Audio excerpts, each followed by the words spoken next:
GrowCFO is where finance leaders grow together. Join thousands of like-minded professionals using GrowCFO to access the combined knowledge and experience of the finance leader community. You can join us today, growcfo.net. Hello and welcome to the GrowCFO Show. I'm your host, Kevin Appleby, and today I've got with me Gilles Bonelli. Now, Gilles is an expert when it comes to AI, and I thought it'd be really good today to talk to Gilles about how we cut through all the hype and nonsense that surrounds AI and get down to what it's really all about. Now, Gilles, I believe that you've actually formed a startup to do exactly that. Absolutely. Kevin, you hit the nail on the head here. I have a long career in management consulting, digital transformation, and I'm a finance guy by background. And I've always felt that with every wave of technology, to cut the hype behind the noise, you had to start with, frankly, the business cases, right? And the transformative capabilities that said technology, in this case, AI, were capable of. And the approach we took is really leveraging a 700 strong network of former clients and professionals and colleagues to essentially piece together what was essentially real versus what was not. And in doing so, what we've realized is that if you look at the finance function in particular, by role and by process, it is actually the case that every role and every process has its set of use cases in AI, but it's still emerging. So we had to literally piece together an enormous amount of data and also put to the test some of what we saw from the vendors to essentially get to where we are now, being able to say, look, fundamentally, if you go on our site, see the next move.ai, you are finance professionals, you can literally look at your role and subscribe to one of our AI finance playbooks. And these are updated on a monthly basis to help you essentially figure out where AI fits in your role, what you can do about it, and to help you actually implement, as each playbook is paired with its own AI trained on decades of transformation. And that's basically how we bridge the gap here, right? I don't do vague very well. I just wanted to essentially operationalize our insight very quickly, which is what we've done. And we've picked up a few accolades along the way, which is nice too. It's jolly good. So you're saying that AI is applicable to just about every role in finance? That's right. Okay. So when we talk about AI being applicable, what are we talking about here, Gilles? Are we talking about the AI assistants? Or are we talking about AI that goes much deeper than ChatGPT and Gemini and so on?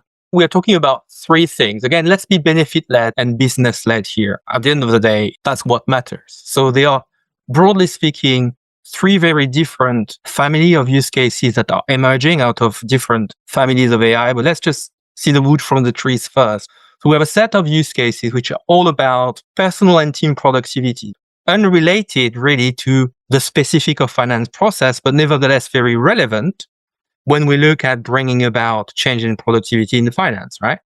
Yep. We have a set of use cases which are about net new use cases only existing because AI exists. So I'm talking about this time the deployment of specialized AI looking across the totality of individual transactions in an organization, for example, to detect, duplicate payments and exceptions, but by analyzing line item level transactions outside of ledger, right? We're seeing massive cashable benefits there in areas where most CFO will say, well, sorry, we don't have this problem. And it's so true that even some of the leaders in this space are working on a contingent basis and are making a killing right now.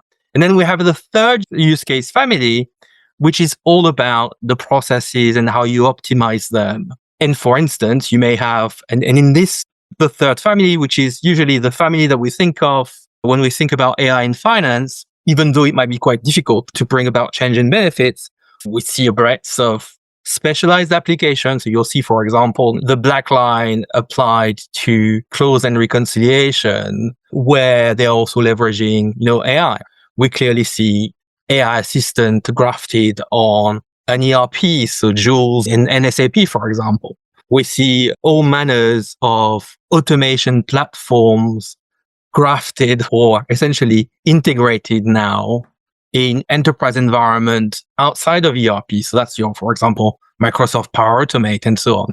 The key learning, right, from what we've done is that it pays dividend to first stand back from the hype, look at role-specific challenges, process-specific challenges, how value is created first. And then from that, we prioritize which processes and technology best fit essentially the case. So you were talking about AI assistant. Yes, clearly AI assistants are becoming widespread, but the reality of it is that you will not derive the same benefits depending on the process you picked and depending on whether you start from a base of clean data versus not. And so there are many, many considerations, which to us, they boil down in the 7-step approach, which we've also embedded in all of our playbooks, which are really about getting concrete with these things and not believing that AI is predominantly about using ChatGPT. It really isn't. In fact, there are many challenges, with using ChatGPT as a support mechanism for finance-related work. So there's many reasons. Yeah, I can see many uses, Gilles, for actually putting ChatGPT into finance to improve personal productivity. And you want to write a letter about that. And you don't really know how to do it. So you ask ChatGPT, and likely it can draft you a letter fairly quickly, or an email. Say you're debt collecting, you need to write to the customer.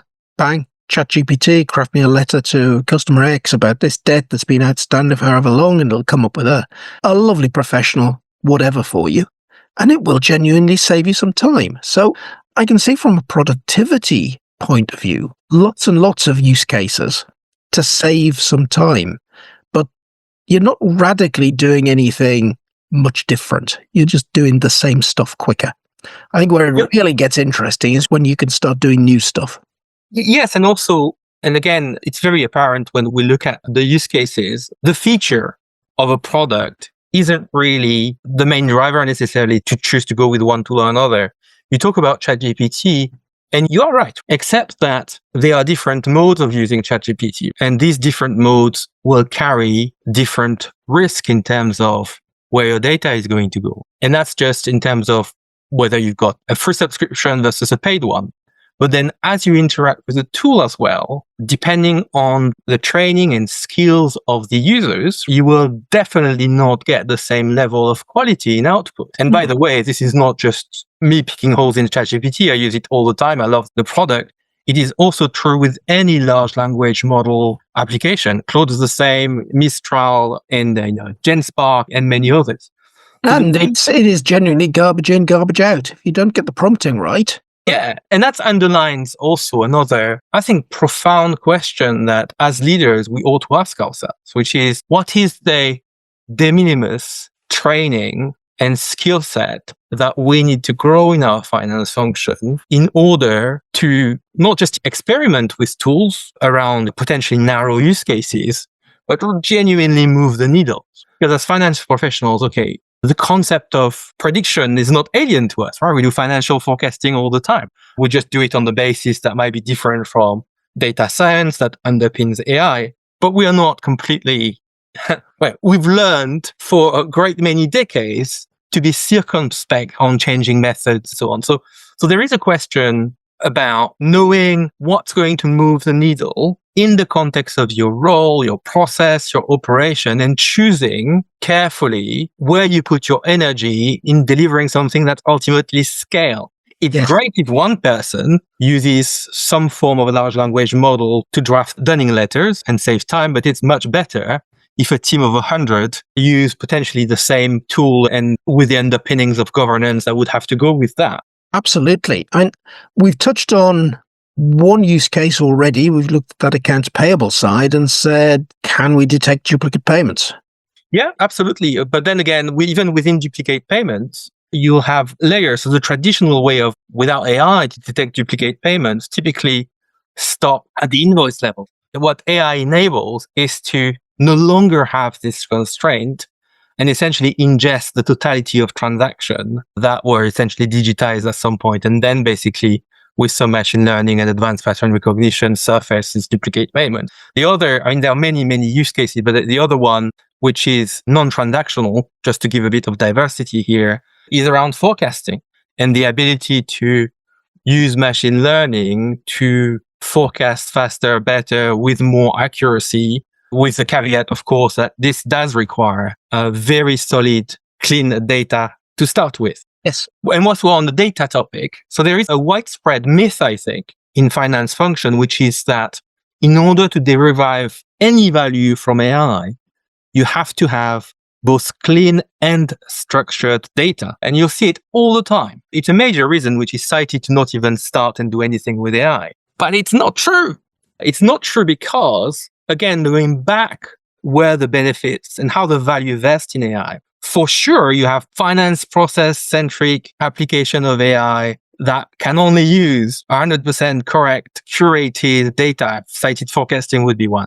But when you look at other aspects of usage in AI, so if you take, for example, anything that touches using AI to take notes in meetings and automatically formulate summaries and potentially even actions using tools which may even be embedded with, like today we use Fathom or Otter AI and so on. So now we are using here potentially unstructured data. It's not perfect, but nevertheless, the ability to equip the teams with the notes, summaries, the actions without having had a human being to take the same notes and produce them is actually non-negligible once you apply it to an entire team. It's actually 30 to 40% gain, right? Particularly in any meetings that does not require necessarily a traditional process mapping and automation. It's a significant gain, and that's overlooked often. Okay, though, to take that though to forecasting, Gilles, and where would I start with a forecast? I'd start by wanting to know what's likely to happen to revenue, because revenue and sales will drive much of the P&L. So if I don't have structured data in that area, don't I have a problem? Absolutely, which is why I'm saying forecasting is one of these areas where you absolutely have to have predominantly clean and structured data. But you could even challenge this a little bit, even if you looked at it from the point of view of, okay, the reality of it is that any forecast is never actually based purely on perfect data, right? And the one thing that is guaranteed about any forecast and any budget is it will be wrong. Otherwise, we don't need to do a variance analysis. So, no, exactly. So this case is that the case of forecasting is that to apply machine learning on financial forecasting data, you have to have a good data pipeline that delivers to you high quality data, in this case, forecasting assumptions. So, of course, all forecasts are inherently wrong, but in order to get value from that process, you have to put more effort in cleaning your data, curating your assumptions, than say if you were just leveraging like a note-taking tool, right? And my point is that having perfect data is firstly not always required to achieve a significant ROI with AI, but it is really a case of knowing where your tolerance for imperfect data plays a part in either you achieving or not achieving the benefit. And I'm stressing this because I hear it all the time, right? Our data is not clean. We can't start with AI. It doesn't stand to scrutiny. And finally, we can also use AI to clean data, right? How about that? Of course, right? Yes. To capture, curate, consume data, obviously you can use AI for this. And so the reality of it is that for every role, for every process that is data dependent, and most of them are in finance, there is usually a set, not just one, a set of use cases. There are also emerging ones, which come from outside of finance, which are equally applicable and have demonstrated this particular case I'm about to discuss in last week at the GrowCFO event. So it's the case where it's a business partnering. Everyone in finance want to usually become a better, more effective, more strategic business partner. And beyond the numbers and beyond the report that we all create as finance professionals, there is such thing as being able to connect with people. And it's a subtle thing. So how do you connect well with people when you don't know them? Well, AI can help you with that by practically delivering to you a psychological analysis of anyone on LinkedIn, provided that they've essentially posted enough data about what interests them. And it goes as far as profiling individuals according to fairly well-established framework, the disk profile and the ocean profile. And what that does is that it gives you, based on the data that is attached to a profile, a view, which is still probabilistic, of this person's preference. And because of that, it also gives you some idea of how this person is likely to respond well to particular ways of engaging with them and versus not. But it doesn't stop there. So that already is a great tool to have. And I can cite the tool Humantic, for example, is one of them. And I use it. I haven't used it with your profile, Kevin. I should have done. I will do it in the future.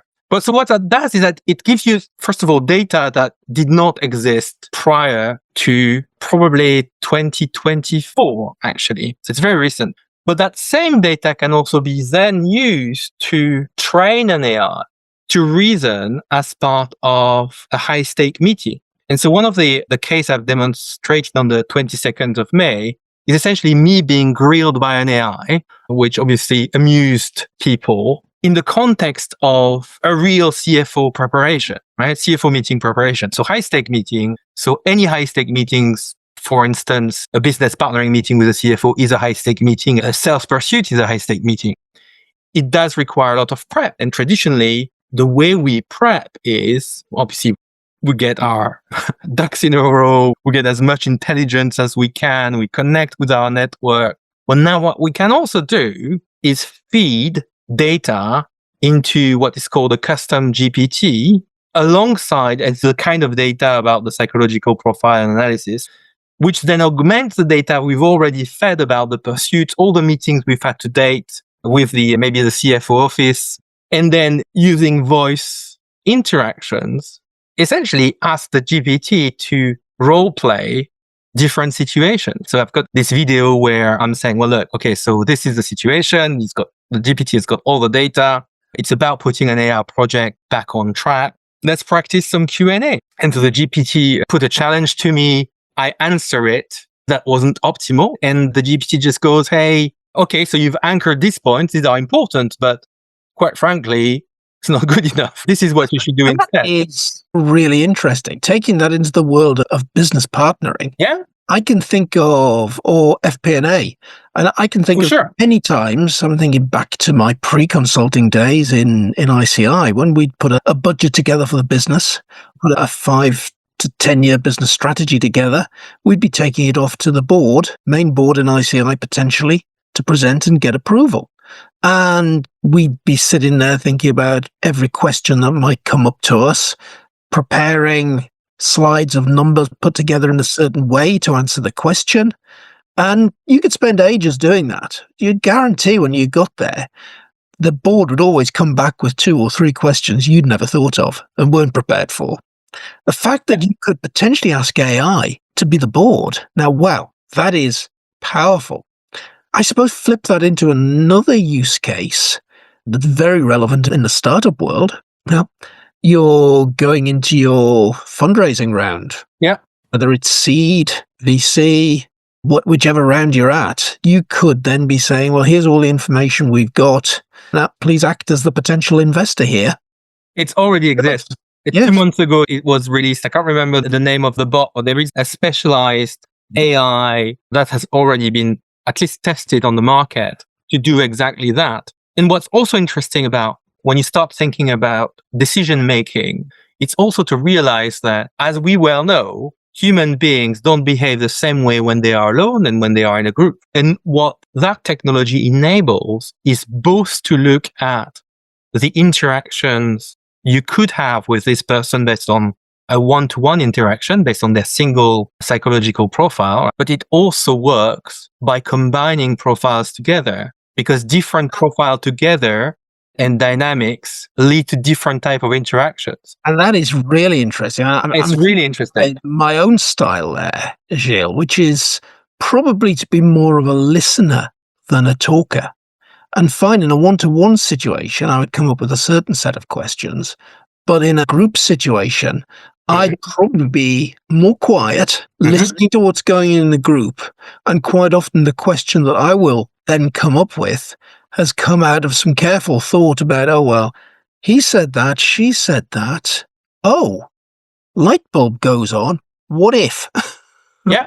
Yeah. Absolutely. So first of all, being able to realize that one's preferred style of communication isn't necessarily something that's going to wash in all situations, right? Because guess what? We're all different. But then secondly, to then be able to comprehend how different personas, human personas, of course, and different psychological profile may interact. Now, this is art. This is not science.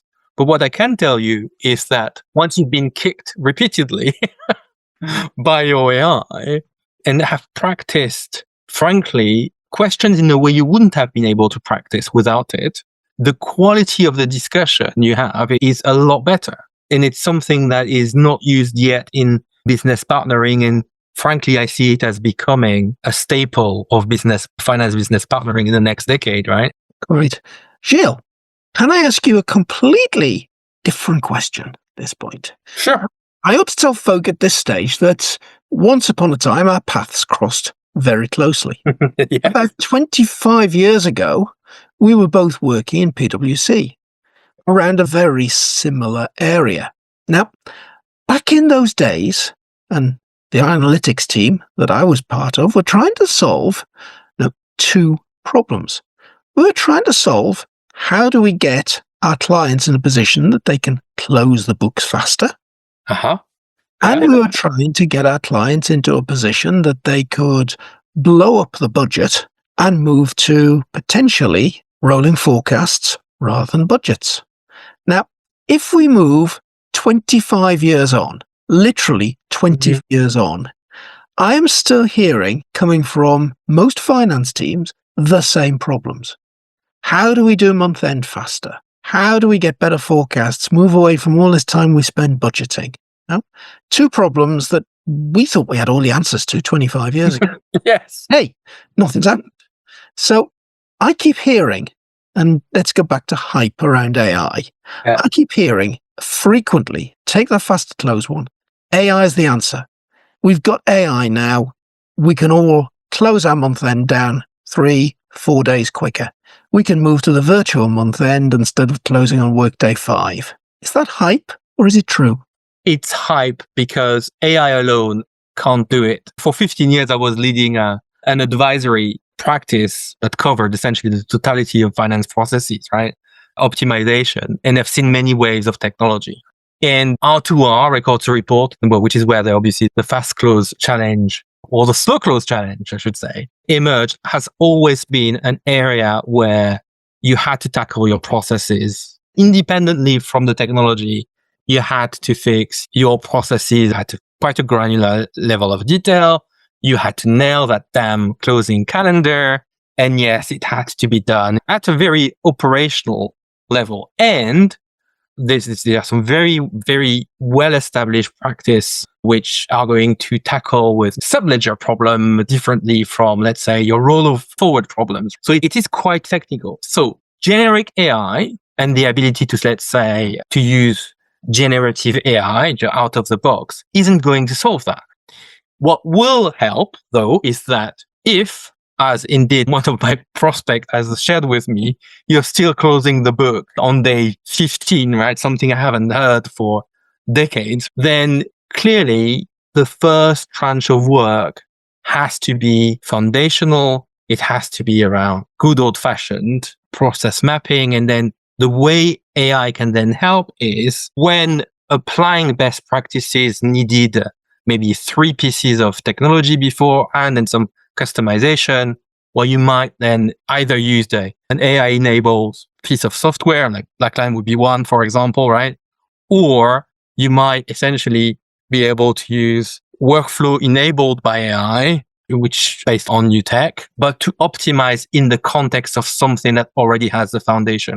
So that was for the fast close piece. Fast close has never been about only a tech layer. That's why still to this day, people are... You've still got to do a pretty traditional finance transformation that looks at people, process, and get all that right before you start thinking about systems. And in large organization, to be clear, right? And the larger the organization, the more the question of the operating model poses itself too. So in large organization, there are going to be decisions that are going to needs to be made on the balance of work done centrally versus in a shared service environment, for example, versus decentralized work in the business unit. So this is still a reasonably complex task. The first part of the discussion was about fast closes and recourse to report optimization.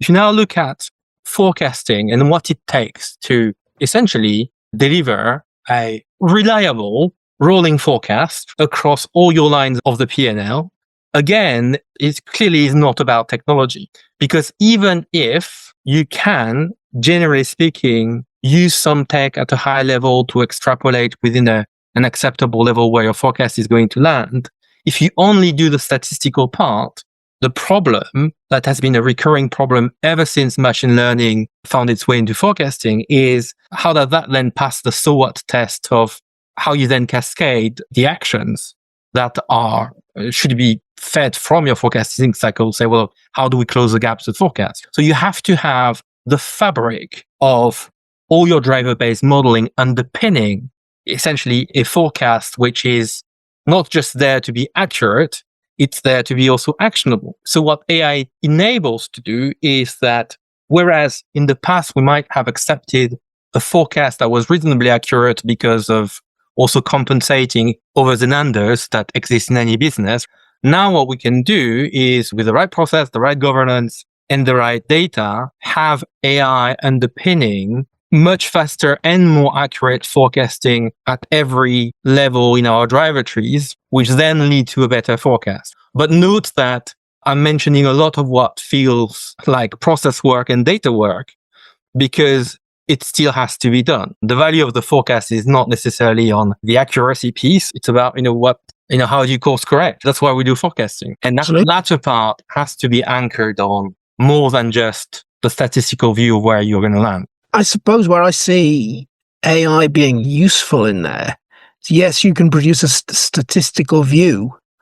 Doing things manually using spreadsheets, so on, you might be able to produce a couple of what ifs. What AI will probably allow you to do is produce more what ifs in a shorter period of time. Yes, and also let's not forget the role that AI has to assemble data faster. Yes. You could literally have better data type that underpins better prediction of your drivers, which then underpin better forecasting. And that counts for something too. But again, it does presuppose some level of also traditional work of the kind that we've described in the R2R context. Process work, data work, operating model work if you're a large, complex organization. Yeah. So I think what you're telling me here, Gilles, is that by and large, AI is very, very useful for doing what we do now more efficiently, more effectively, quicker. Yes. And in those places that we've always traditionally needed a great big finance transformation project in order to make that sort of change, well, guess what? We still need a great big finance transformation project to make that sort of change. But some of the things that we might implement during the course of reviewing all those processes and the way we do things may well be AI-based. Yeah, I would put two nuances, though, to that. I think there are cases where continuous improvement, so not the great big finance transformation project, continuous improvement may also be good enough as the context for driving narrow use cases in AI. And the other nuance is that there are genuinely net new use cases. So areas where, frankly, maybe finance would not form part of the traditional finance set of processes and activities. We've explored a couple right in this discussion.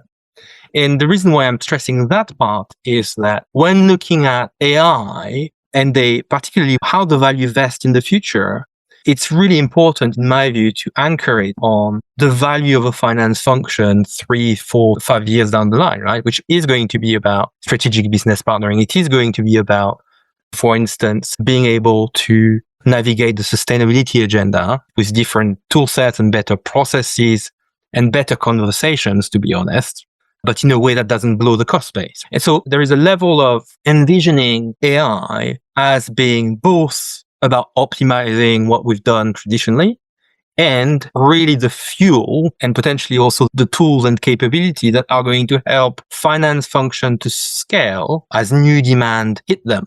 And I think both is the answer. Okay, so another piece of hype that I've heard a lot in the last 18 months is that 50% of finance jobs will disappear because of AI. I think it is. So first of all, any reference to cost reduction that is not time-bound is worth nothing. It's something that you and I have learned back in our Cooper's and Lybrand days. There is no reason to think differently now. But quite frankly, there is no doubt in my mind that there is going to be a transformation of work that will need to happen where some roles in finance tied to information production will be fewer and far between over a 3 to 5 year time frame. But given that the new demands that are placed on finance functions, like, for example, demands to play a bigger role in the sustainability agenda, the pressure that the CFOs is under to contribute to the growth agenda, right?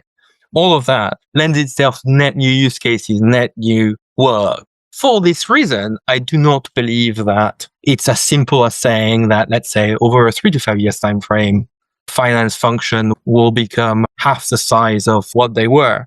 I don't see it. And in fact, I've been in project where a long-standing relationship of mine, CFOs, welcomed me with a, hold on, Gilles. Okay, so we know what the analysis that you've done is going to show. Let's not talk about cost reduction, right? Why? Because from their perspective, from the perspective of the CFO at this juncture, sometimes it is about keeping their people and actually scaling with the business, not adding heads, but scaling with transformation and AI and other things. So we have to be really cognizant of that fact of, obviously, AI is overhyped right now. Clearly, we cannot overestimate the short term and underestimate long term. But when it comes to net cost reduction in the finance, we have to factor in, obviously, the added demand that are placed on the finance function. So we will be able to do more with the same number of people. The skills we might need in the team are probably going to be different. Yeah. Will my job be replaced by AI? Well, in certain cases, it might be. But I think there's a bigger danger if you're asking that question.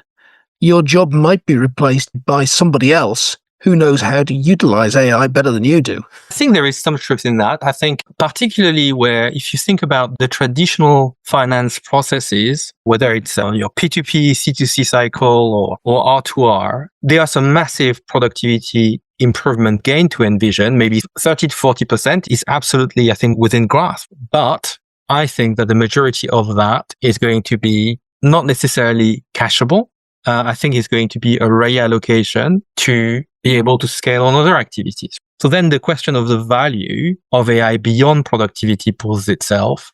And that's where I think there is a strong play in business partnering, in essentially developing net new support services that are AI enabled to support growth and so on. And that's where the value adding finance function of the future will go. And certainly I hear a lot, particularly when I'm talking to people in the United States, about a real shortage of finance people when they're trying to recruit. And that's going to increase the profession. I think in the UK, it's partially true as well, but certainly in the US, there is a smaller pipeline of new finance coming through. And I think to be able to cope with that, we're going to have AI. Yeah.